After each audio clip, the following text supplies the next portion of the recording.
this is getting really good.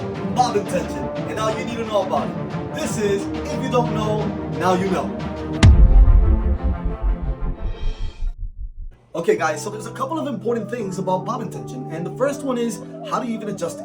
Well, with that big screw that we mentioned in the last video, you're going to be able to adjust it. Now, how do you do it is very simple. You're going to follow the standard rule, which is righty-tighty and lefty-loosey. Now, how much should you turn it right or left? Well, the way I like to do it is by turning it about 25%, then putting it back onto the machine and running a test and looking at the back of the design to see the way it looks. Now, here comes the big one, which everybody asks for, is what design should I use for the bobbin tension? And that's the one that everyone uses for everything, which is the eye test. Not the eye test, but the eye test.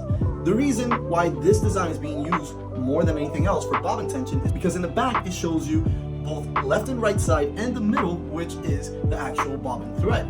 Now you want to make sure that they are all the same size or as close as you can possibly get it. But all of this has to be with the right tension on the top threads. If not, this will not work. The reason is because on the top threads, we have 15 needles and each needle has 2 different tension knobs.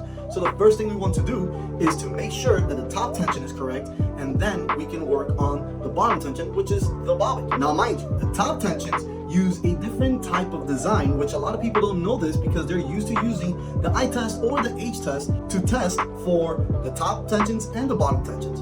But really, the H test and the eye test should only be used for the bobbin tension. Now there's one tip that I want to make sure you know, which is that the bobbin plate, which is the one that gives the tension to the thread itself, that could build up with lint.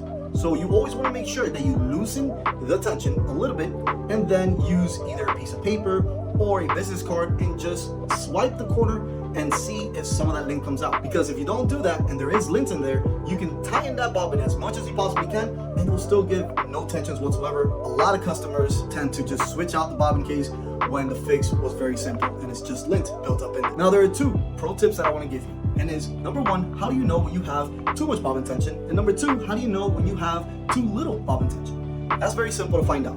This is what you're going to be seeing when your machine is embroidering. If there is too little tension, you're going to see that the bobbin is pulling up to the front of the design of the fabric or the garment. When there's too much tension on the bobbin, then you're going to notice that there's going to be a lot of bird's nesting and a lot of threads in the back that will feel very thick, and it won't feel good on the skin when you wear that garment. Alright guys, I hope you learned something today, and make sure you continue watching these videos so that you can become a pro yourself. See ya!